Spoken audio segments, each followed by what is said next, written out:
The terrorists believe that they are on a mission for jihad in Nigeria, Malam Tukur Mamu. It is no longer news that Kaduna-based newspaper publisher and media consultant to Abubakar Gumi, Malam Tukur Mamu, has been engaging in negotiations with abductors of Kaduna-Abuja train passengers. Oh my days. I only thought, Abubakar Gumi is Sheikh Gumi. I thought he was the main negotiator, but I guess his assistant is doing the same thing too. Well, it would be recalled that several victims of the train attack were able to secure their freedom from captivity through the efforts of Madam Tukur Mamu. Speaking in an exclusive interview with the Daily Trust newspaper, the journalist said it has not been easy for him. Oh, what a shame. It's not easy because they've given you the job of the secretary of the state that you have to negotiate. He disclosed to Daily Trust newspaper that it was the victim that demanded for him to be negotiating with the terrorist on their behalf. According to him, he has faced a lot of problems while negotiating. He said the terrorists believe that they are on a mission for jihad in Nigeria and they don't have respect for human life. He added that the terrorists believe that even if they die, they are going to paradise. Wow. Very sad.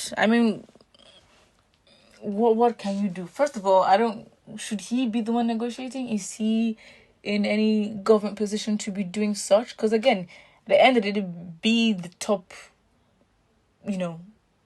cleric.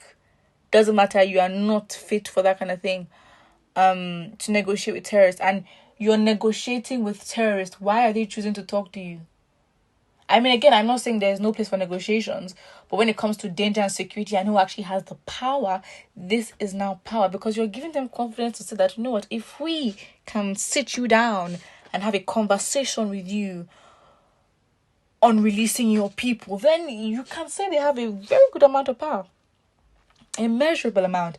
And so it's the more we keep engaging, the more we keep fearing them. It's already enough the Nigerians fear them. It's not like the government itself is fearing them. And you will, because again, if anything, if the government is not careful, well, are they careful anyways? But really, what they are indirect sponsors of these terrorists. Directly, maybe we can't prove, but indirectly, it's given that, because you cannot sponsor these individuals. And some terrorists and bandits have come out to say, you know what, the money given to us, we use it to buy more arms. So in this case, you now have the government, not even the government, this individual who's not even in government at all, I don't know who asked him to, is negotiating. Why? Nobody asked you. Why are you doing it? Why? And the government doesn't seem to want to step in. They seem too reluctant. There's no excuse. Why are you reluctant to fighting? Why are you reluctant? There is no excuse. You have the money. Literally, if Nigeria got into debt for buying arms and trying to fight off insecurity, Nigerians will understand. Like, we get it. Let's say, okay, fine, these people are actually as terrible as terrorists can be. They are terrible. They've got the top gear. They are just brutal. We get it. And if that would trigger the country, the individuals in the country, the government officials, to take loans, that is fine. But you're taking loans for fuel, so you're taking huge loans for useless, literally unproductive things, and you expect Nigerians to just sit and watch, and you cannot fight off. You are literally telling these bandits that, you know what, we're giving you some power too. So it makes the government obviously very much suspicious in all these negotiations. Why are you negotiating with somebody you're meant to assert power over? It's not their territory. You are the government.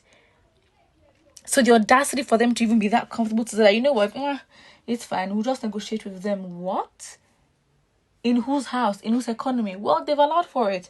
And it's very sad because, we have a government that will literally sell us out. This is how slavery started.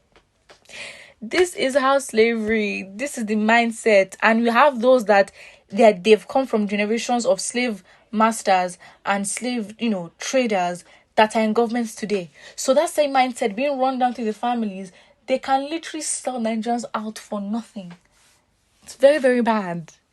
So that is why we should even be more intentional and be scared, but also very brutal and cruel to whoever is in office because we don't feel protected. These people can sell us out any minute. It is very scary. So what do we then do? What do we then do? I mean, this is I don't know what else to say, to be honest. By God's grace, they will enter Jannah, and then I'm sorry for God if they return. I'm sorry for if they return to God. I'm not necessarily sure what these terminology are, but I think obviously in Islam these are terms to signify the afterlife and whatever that is. India are everywhere. Where are our so-called Christian religious leaders? Can't see all the music. Can't they see all the music that is playing? And you can't comment anything. Well, they are trying. They are trying, but then obviously with the aspects of Christianity that is obviously very much like peace to a different extent, where it's like even your behavior is already judged already because you're a Christian. So what do you expect them to do? And to be honest, I don't even think it's safe for Christian leaders to be negotiating with terrorists because, I mean, at first sight, they're gone. Settle them and let them go. And I guess that's... But when you want to settle somebody, you do that when you're a victim. You do that when you have no power. And that is the point. The government is not meant to not have power. That is a problem. When people pay ransoms and you pay settlements, listen, it's because you have no power. You're in a tight corner. So if anything, if you're trying to say that is where, or that is the position of our government, then we should all be crying because it is not good at all. Not good. So I'm not sure what the intention of that would be, but phew. Okay. Do you know the terms of the initial agreement that brought them into Nigeria? Perhaps that is what is giving them the confidence to carry on with their nefarious activities. Well, now this also goes into conspiracy that these individuals are not Nigerians, and I think there's a lot of evidence online to prove that.